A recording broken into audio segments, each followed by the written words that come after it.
Reason number 3, why your next boat should be a Camus. Our utility compartment.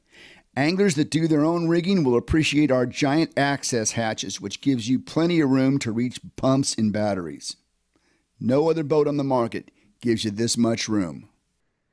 Stephen Barden, fisheries biologist, joins us today. I think Major League Fishing's Bass Pro Tour is, with a catch, weigh, and release format, is the best model that I've seen to this point.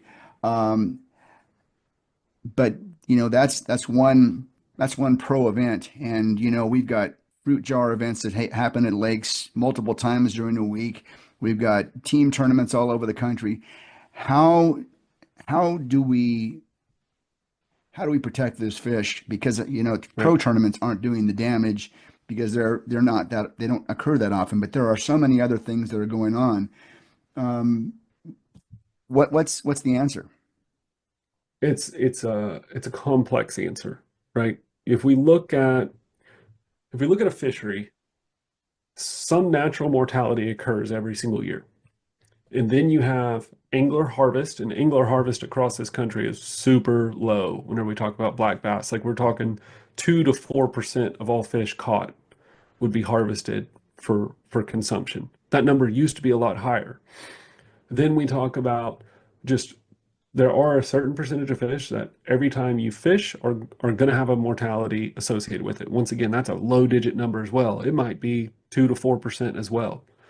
And then what we're talking about for tournaments is not a big jump in mortality. We're not saying that 80% of those fish. We're saying that this Auburn study specifically is saying that it is a higher rate than both harvest and natural mortality. So tournament angling is taking out a higher percentage of fish due to mortality. Those fish just happen to be the largest individuals. So what do we do? How do we come up with plans? Well, we've got to be kind of diverse in our thinking on this. We can self-regulate the bag limit. So are we using a 5 fish limit or 3 fish limit or that kind of thing? We can self-regulate the times of years and the duration of a tournament. If it's August and we're competing and we're weighing in at 3 p.m., that's one of the hottest parts of the days. That's the most stressful time of day we could be doing it.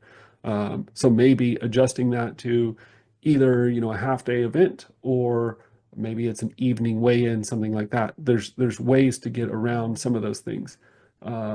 What Alabama DNR is offering is a slot limit. And so they're basically saying we want to regulate tournaments by not adjusting the time of year you're doing the event, the number of events that are occurring, the number of anglers, the certification that the anglers have, anything like that. What they're saying is we're just going to let you put less of the big fish in the box, which may not be a great answer because that takes a lot of the competitive spirit out of it. So each tournament organization is going to have to look at their members. They're going to need to adopt some protocols on what they're going to do as a tournament organization to make a weigh-in run efficiently. That means limited time in the bags. That means getting a live release boat and getting those fish on pure oxygen as fast as possible, letting them recover, maybe being selective about which fish are released and maybe being removing some fish that really don't look like they're going to be able to survive so that we can use those fish for other things. Um, then they need to adopt some protocols or standards around what anglers should be doing in their own boats. Helping anglers by learning what temperature the water starts at in the day, how much ice to put in to adjust their live well temperature, 5 to 10 degrees, never exceeding 10 degrees, and monitoring that temperature throughout the day. If we really wanted to be the best stewards possible, we would monitor temperature, dissolved oxygen. Dissolved oxygen is really important because that's part of the stress component. If we reduce the oxygen in the live well, then the fish struggle to get enough oxygen and therefore release the waste gases. So there's a lot of little things we can do on the science side, but the majority of it comes down to we're going to have to self-regulate what rules we're going to use in our events to try to maximize the survival of these fish. I know Major League Fishing is working with, like the bubble scales. We're working on technologies that would allow you to adapt and use a catchway and immediate release format. But that technology is not there for wide scale Yeah. distribution yet. Yeah. Yeah, The Bass Club can't do that. well, not unless you have a random co-angler. We have to also build in some ethics, in how are we going to self-police the event if we're going to go with these scoring methods. I mean, you can see it in kayak fishing.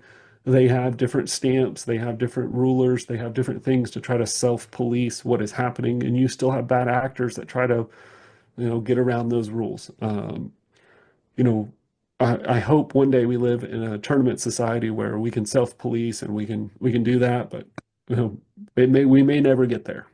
Yeah, I was gonna say, I personally think that the weigh-in.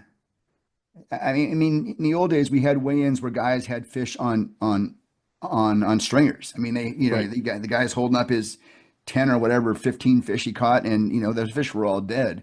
Mhm. We have weigh-ins today when we're there and we're celebrating the catch and everything like that. But I think I'm becoming of the opinion that the weigh-in as a model needs to kind of go away. And I know that there's questions about about the kayak photograph and release method.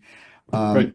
is that something viable that could work, or is it because of the bad actors that's just not going to make it? I mean, I'm extremely hopeful. I think that Major League Fishing will have products available over the next several years that try to make this more easily adaptable for tournaments that want to do it. And we see bass clubs across the country Yeah. that have used the exact Major League Fishing scales. They've used our score tracker. They've adapted and they've started using it. And culturally, I think we're moving that direction. And this is basically whenever Alabama approached us and gave us the information to study and said we're thinking about doing this protective slot limit on the Coosa River six reservoirs, we wrote them a letter that basically said, we completely understand the research. We don't like the process that's being used to change, and implement just a tournament regulation. We think that that's not a smart process, but we would like to be part of the conversation and solution on some of these catchway and release because we feel like that's the future as well. I mean, that's the only way we're going to have a sport that social media is going to accept is if we move in that direction. I'm Keith Neiswanger. This is the Bass Two Anglers podcast. Please remember to like and subscribe. If you'd like to reach us, please send us a direct message on Instagram at Bass Tour Anglers Podcast. Take care. Be safe. We'll talk to you next time.